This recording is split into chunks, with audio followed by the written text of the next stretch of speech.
Bonjour, c'est Caroline de Mécontent 3D et c'est parti avec les petits dés.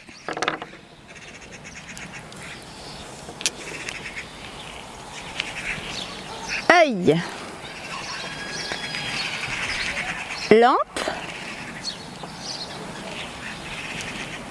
loupe. Vous me laissez quelques secondes s'il vous plaît? Merci.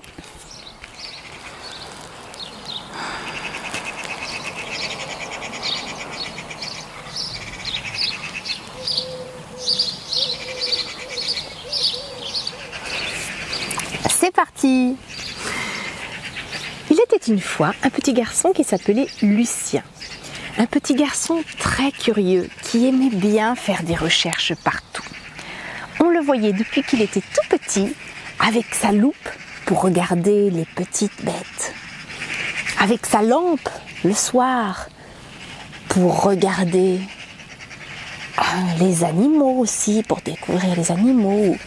Trouver des objets perdus ou faire des jeux même sur les murs avec les ombres en mettant des doigts par exemple pour faire un petit lapin comme ça sur les ombres avec des ombres. Il aimait beaucoup inventer, faire des recherches, découvrir. Il était très curieux, il posait beaucoup de questions. Et ça fatiguait parfois son papa et sa maman. Maman, pourquoi le soleil, il est dans le ciel? Papa, pourquoi les feuilles, elles sont vertes? Maman, pourquoi les fleurs, elles changent? Maman, pourquoi les oiseaux, ils parlent différemment que nous? Papa, pourquoi je m'appelle Lucien? Maman, qui c'est qui a inventé les voitures? Papa, pourquoi il y a le jour et la nuit? Maman, dis-moi, pourquoi les fourmis c'est petit et les éléphants c'est gros? Etc, etc. C'était des questions très intéressantes. Et en petite quantité, le papa et la maman étaient très contents d'y répondre quand ils pouvaient. Ils n'avaient pas toutes les réponses, évidemment. Mais toute la journée, ça commençait à les fatiguer. Alors, ils décidèrent, quand il apprit enfin à lire, à lui offrir une grande encyclopédie du monde. Et bien sûr, Lucien commença à la lire avec beaucoup d'envie. Qui a déjà lu dans sa vie une encyclopédie du premier mot jusqu'au dernier mot? Franchement, je crois qu'il n'y a pas beaucoup de monde. Mais pourtant, Lucien, lui, il l'a fait. Il ne lâcha pas. Avec ses deux yeux grands ouverts, il passa des jours et des jours à lire.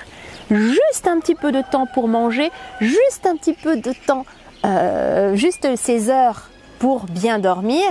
Et dès qu'il se levait, il s'y remettait. Ça tombe bien, c'était les grandes vacances. Il pouvait se le permettre, il n'avait pas besoin d'aller à l'école.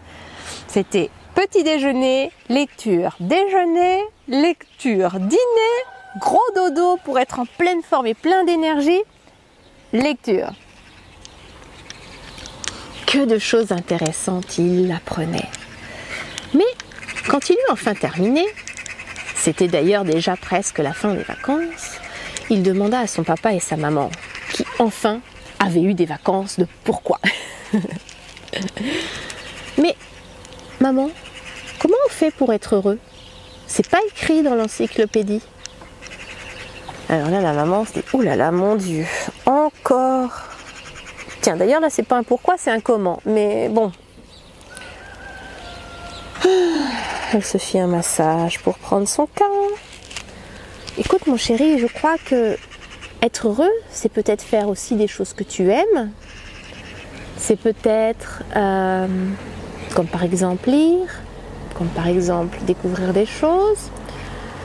C'est peut-être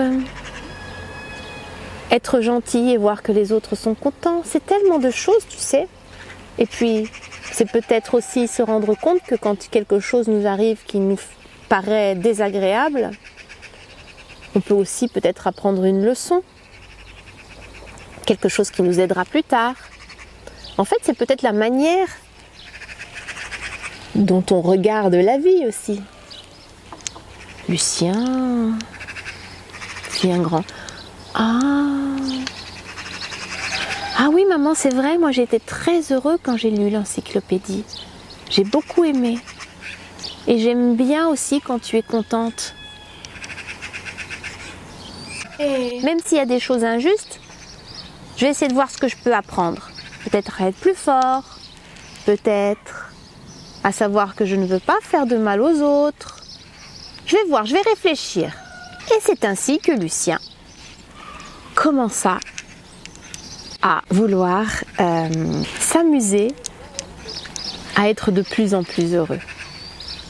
Il l'était déjà avant, mais là c'était vraiment devenu son nouveau jeu. Quand il avait des questions, il allait rejeter un petit coup d'œil à son encyclopédie et après il s'amusait aussi à expliquer à ses parents les choses qu'il avait apprises. Et il s'est rendu compte qu'il aimait énormément enseigner des choses aux autres. Et c'est pour ça que quand il grandit, il écouta son cœur et il devient professeur de sciences naturelles et d'histoire-géographie. Il était tellement passionné par tellement de sujets qu'il avait réussi à en éloigner quelques-uns, mais qu'entre les sciences naturelles et l'histoire-géographie, il n'avait vraiment pas réussi à choisir. Et il avait étudié avec tellement de passion qu'il avait réussi à obtenir les diplômes pour toutes ces matières. Et il vécut heureux jusqu'à la fin de sa vie en enseignant de manière ludique, en enseignant avec tout son cœur, en aimant chacun des messages qu'il transmettait à ses élèves, tout ce qu'il avait appris. Enfin, une petite partie adaptée évidemment à l'âge des enfants, mais les enfants aimaient l'écouter parce que c'était son cœur qui parlait. Eh bien, je vous souhaite à tous, mes chers enfants, de trouver un jour la passion qui vous fait vibrer et qui vous donne envie de transmettre au monde votre petite flamme et d'être heureux dans votre métier et dans votre vie personnelle de tous les jours. Au revoir!